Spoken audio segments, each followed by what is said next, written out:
Probate expert with my partner and sidekick. Patricia Castillo with the Nate Butcher Group here at eXp Realty.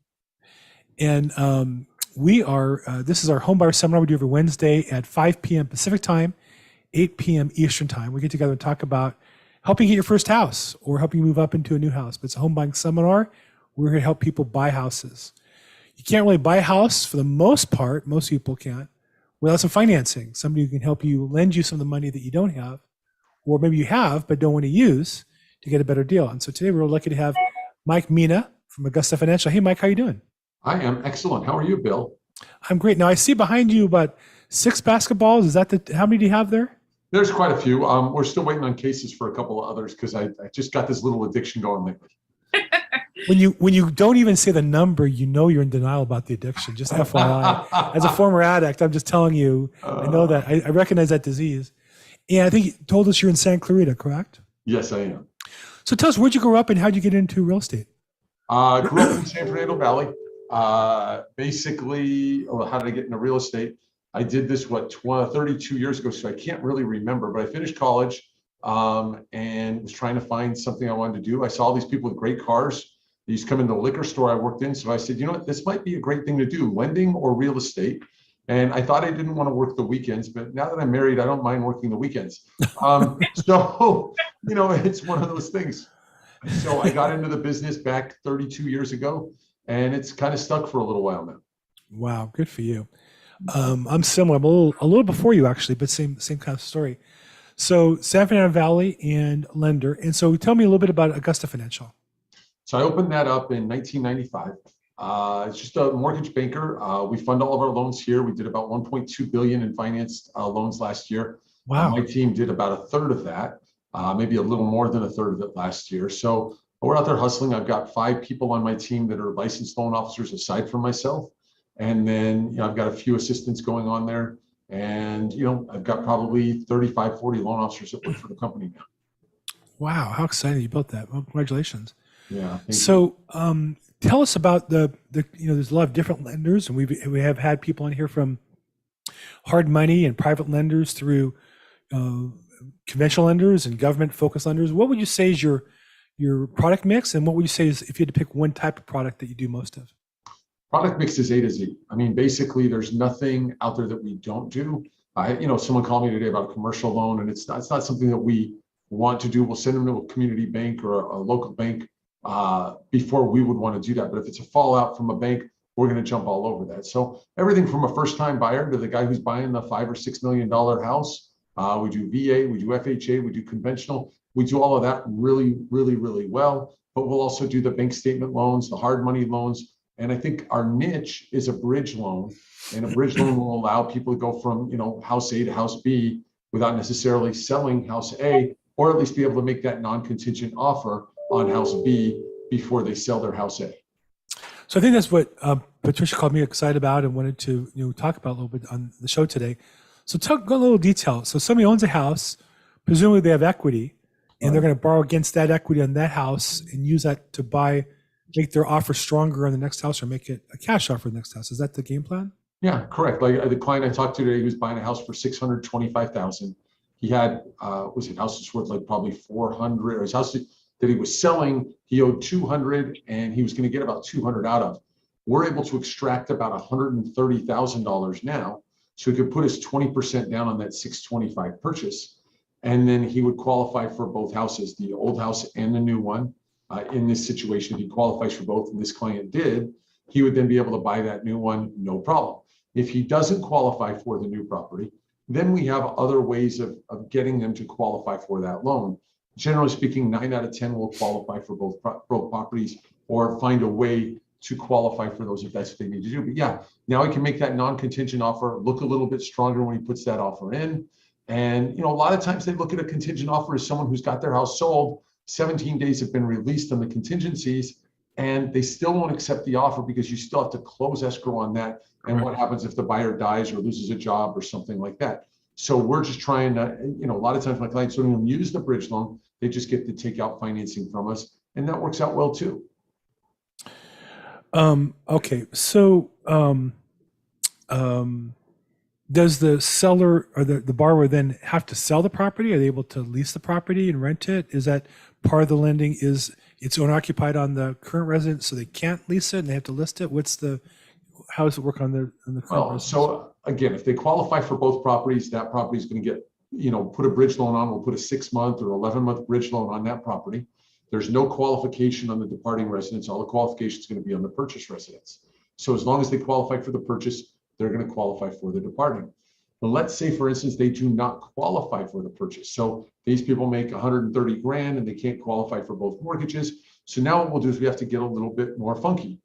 If they have all contingencies released on their sale property, the property they're selling, then they can go ahead and qualify for just the purchase loan. We ignore all of the financing on the departing residence.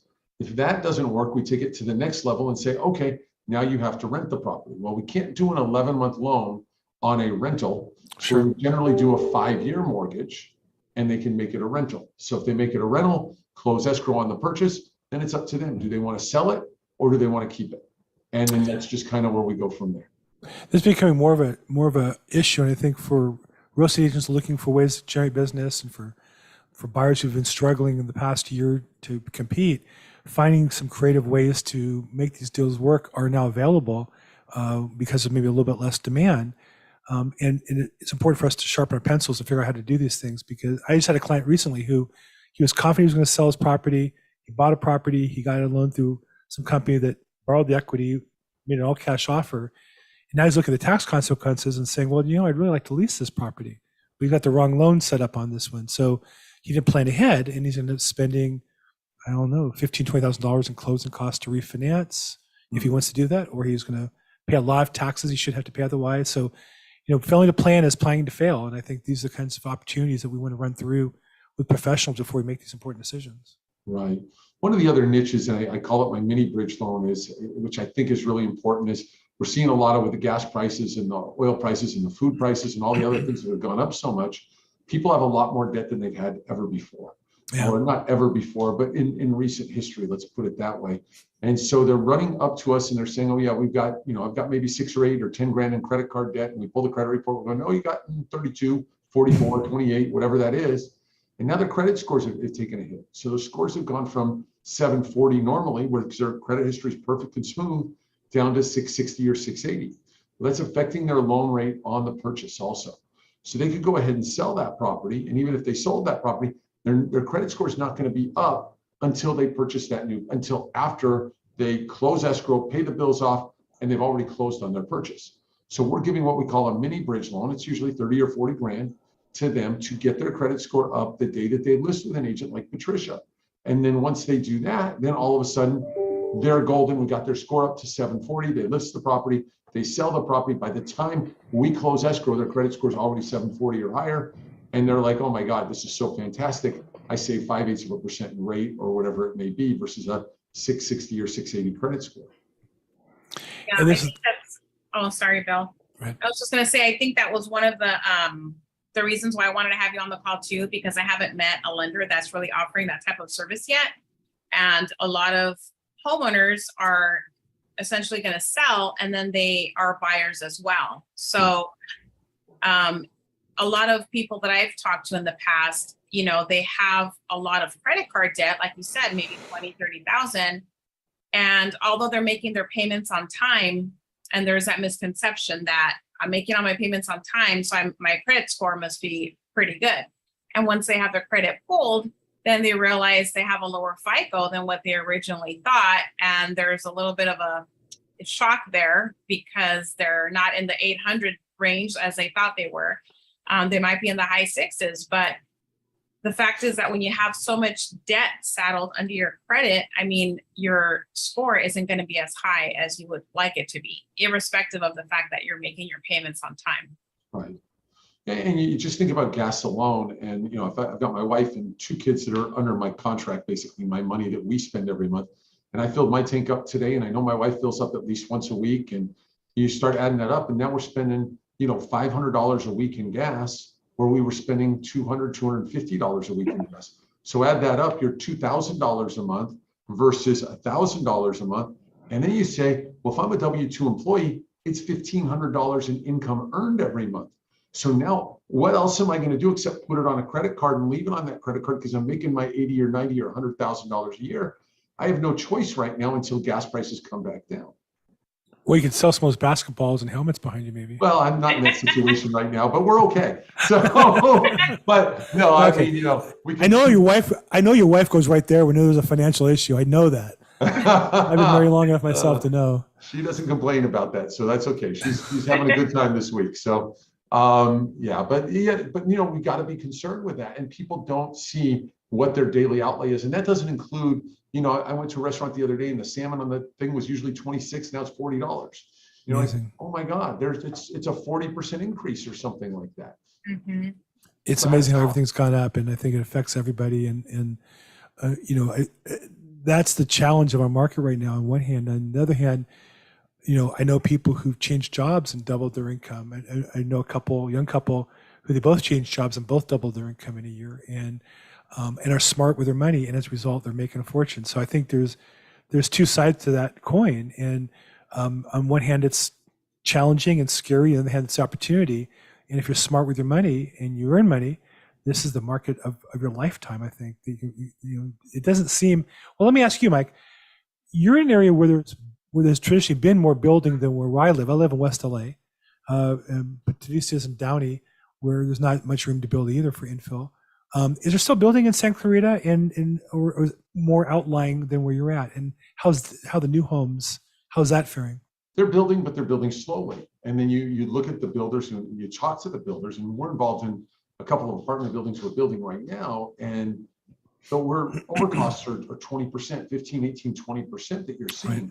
So what are the builders doing? They're like, whoa, pull back a little bit. We don't want to go too fast here because prices are now leveling off and coming down just a tad. Right. But do you really want those construction costs being that high? So they're going to go slow enough to where they know they can make a profit, and they're not building at the levels that we were building in the early 2000s. So and that's, I think, a difference in LA versus other parts. When you listen to the real estate news, there are markets, Phoenix, maybe Nevada, Las Vegas, where there's still very healthy building, and there those prices are being cut because the builders are more vulnerable. But where we are, we don't have new homes being built, so there's no builders with excess inventory they have to cut. Therefore, I don't think we're seeing the price reductions. Are you seeing in Santa Clarita prices going down? Now, price reductions are different. Often price reductions are increased asking price and they cut it down to where the market is. Do you see actually values going down in Santa Clarita, or are the prices maybe stabilized, but they're just not getting what sellers wanted for them? I feel like if you took the peak of the market, which let's just say was January, February, March, and you took 10% off of that, your house will sell like that. But the problem is remember, interest rates went from 3% to almost 6% Right. in the middle of June. Right. So now we're coming back down. We're around 5% or a little less than that. So that's helped. Right. So you take your that 3% to 6% is a 30% increase in payment. Right. So people couldn't afford that, or many people can't afford that. So it's really put the stalls on it. So now people are like, well, I've got to lower my price. Sometimes it's not even price that's going to sell the house. It's got to be the right house for the people or whatever it is. Right. But yes, I do think that 10% has come off the top on a lot of those properties. Wow. They want to sell. Wow. But what is that? 10% off of a 30% increase that we had over the last 12 months, or 25, or whatever that number was. I know they said 19.3% average over the last 12 months, you know, March to March. Well, it's crazy. Right. Well, that number, it's interesting because, and you've been around like I have been for a while, you know, there are things that went up 50%, like gas went up 50%, right?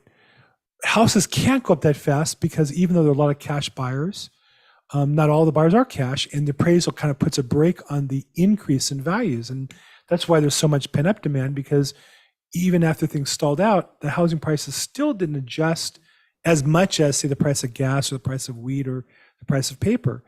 Now that's changing a bit. The prices of those things have come down a little bit, and housing prices have jumped up a lot. And so there's like a new equilibrium. But it seems, at least where we're at, the prices are flat. They're not going down. There's price reductions, but those are list prices that don't reflect the market price. Those reflect what sellers wanted. So it's interesting. So even in South Korea, you're not seeing that much of a price reduction, but you're saying you think 10% off the sales price? Like House X went down from 400,000 in March to maybe 360 today? Yeah, I mean, well, we're talking the minimum house out here is probably 650,000. But if you looked at the peak of the market, you saw a house that was 715 as the minimum. And now it's like in that 650 range Wow. for that property. But again, was that unique because people were just in those bidding wars through January, February? Sure. All of a sudden they're like, hey, you know what? We're going to calm down. We're not going to buy that one. Another one prices at 649, and it goes like that. Right. And again, our inventory has gone up 4 times. We were at 150 to 200 homes in the Santa Clarita Valley early in the year, or until January, February, March. Now we're over 600 homes. Oh, wow. That's different. So So here, that's, so here in LA, maybe our inventory is up 20%, 30%. Still not, it's not about that Oh. number. So that's why we haven't seen the same kind of price adjustments that you're seeing. Yeah. And I always look at us as people say, oh, we're an upper middle class society or a very, and no, we're not. We're basically middle class to, this is one of the least expensive areas that's safe to send your kids to school, all of that stuff in LA County. Yeah. So you look at this area and then you look at the San Fernando Valley, and obviously that's a mishmash of everything. Right. You go to the city, completely different world. It's either really wealthy on the west side, or you go to the east side. If you're lucky, you can get out of there. So, Well, but the east, it's interesting. So the east side still, though, those prices are so much lower than the west side, closer to downtown and employment as COVID's come back in demand. And so those housing prices rose with everything else and have not come down. There's still demand in what you might think of the lower price areas east of, let's say, downtown, East LA and Downey and Norwalk. Those places are still, what do you see, Patricia, as far as housing values in Downey, in the greater Downey area? Yeah, I mean, there isn't anything in this area that's, under 650. I mean, Yeah. everything is priced well above, and I haven't seen too many price reductions in this area. Right, Usually, I mean, the school district is, one of the best in LA County, and considering that Downey is a city in itself, there's a lot of families that really are interested in moving to this area. There's a lot of parks here. There's a lot of community events that are really geared towards families and children.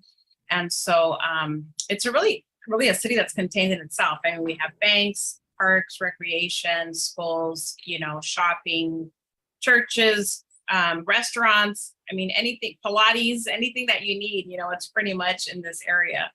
So Downey is the Beverly Hills of the 562. Yes, it is.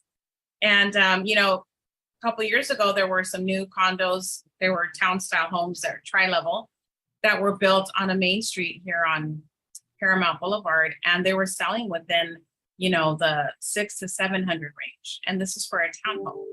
So, the prices here have been pretty much holding steady. Yeah.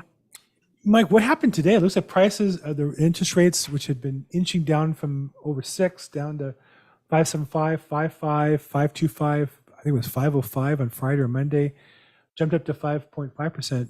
Have you watched the Fannie Mae markets, and is there some particular news that has caused that, or am I misreading the market? Or yesterday the Fed came out and said, or someone in the Fed basically said, hey, we think that we need another 50 to 75 basis points in September when we meet again. And I think that stirred the markets up. So the bond market was down 77 ticks yesterday. We pulled back and picked up 38%, 38 of those 77 ticks today. So we're really down a full basis point basically over the last 2 days of work. But we had a really, I'm telling you, we went from 6.25 basically down to about 4.75, and today we're sitting right around 5% on a 30-year mortgage with no points. So it's not bad, but I think that, obviously recession's fighting with inflation, and recession's been winning the last 45 days, but inflation is still there, and that's one of the biggest concerns.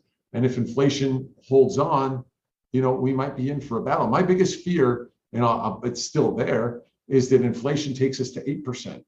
And then when we come back down into recession, we're going to drop into the 6s and the 5s, and people are going to go, yeah, that looks pretty good. Well, those 3s are going to sit there forever, and the 2s that we put people in the last 2 years, those are going to be the people that are like, we're never moving. We'll add on 4 stories to our house before we move.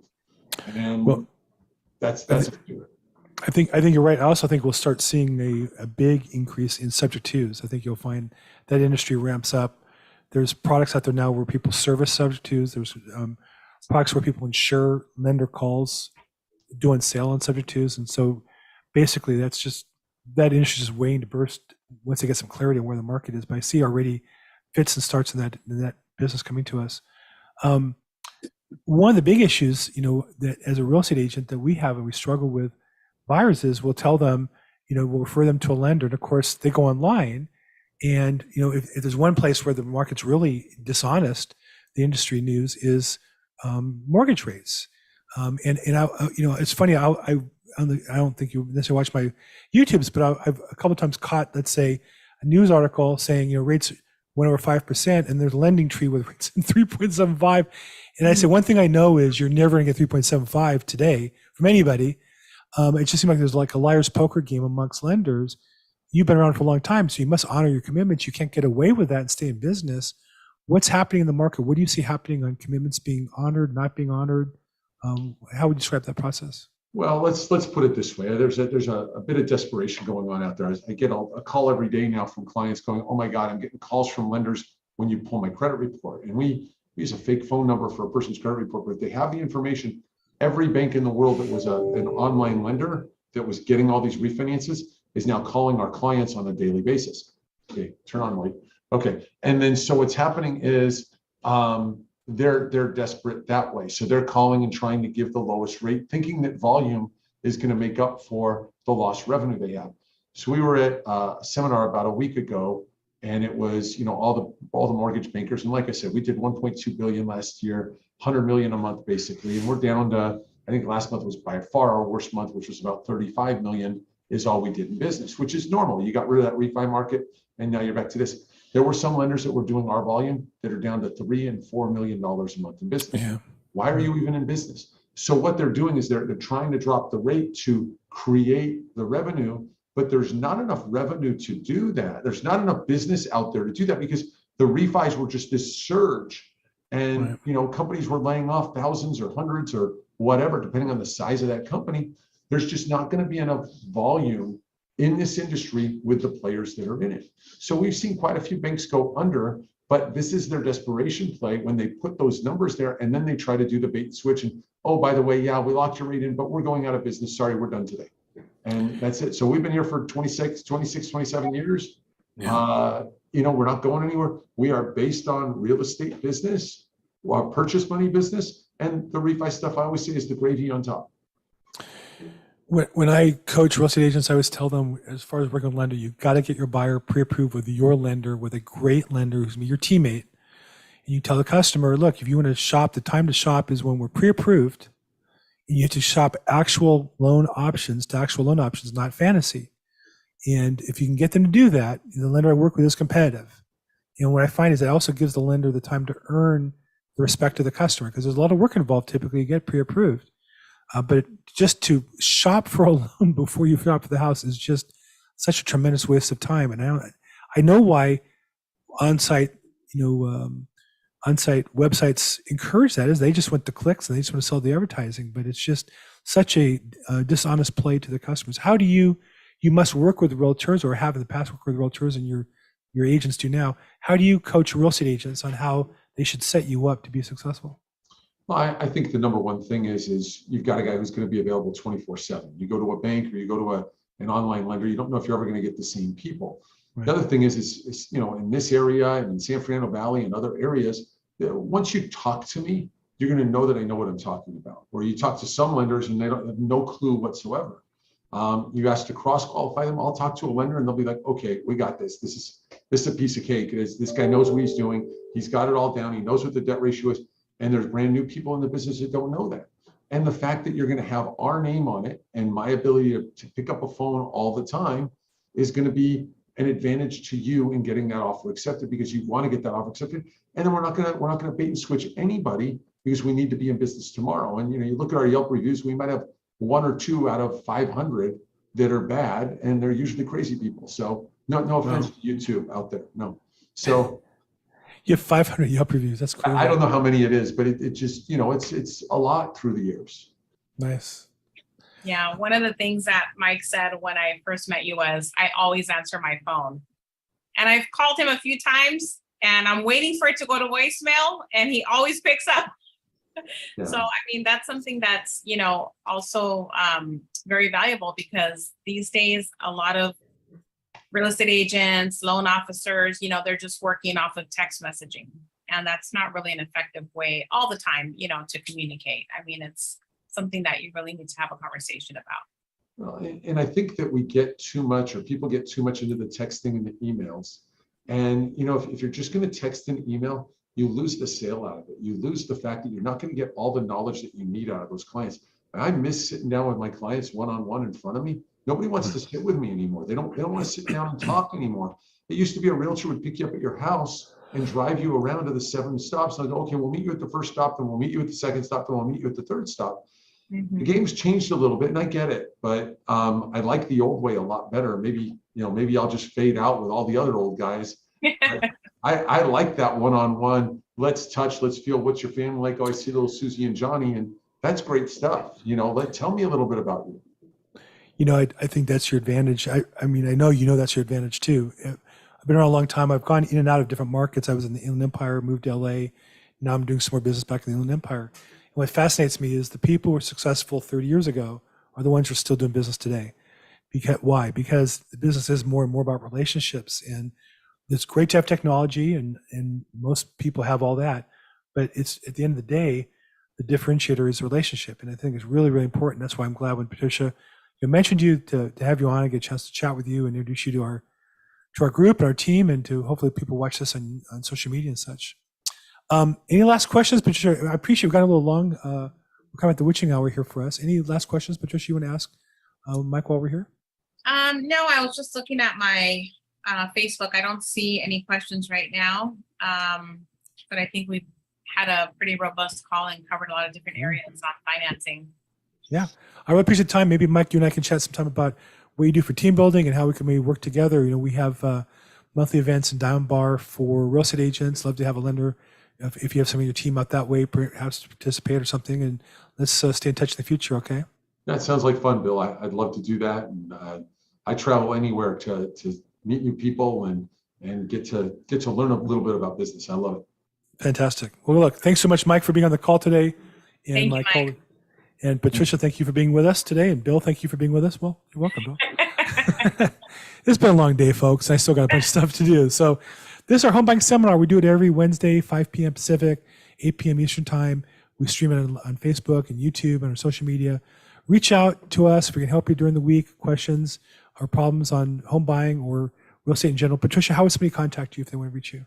Yeah, so the best way to reach me is my cell phone, and that's 323-365-9909. And Mike, I forgot, Mike Mina from Augusta Financial. How would somebody reach you if they wanted to follow up more or learn more about your programs and such? Yeah, you can try me on my cell phone also, 661-714-6258. Fantastic. Or reach us and we'll forward you. And again, appreciate your time today. Thank you, everybody.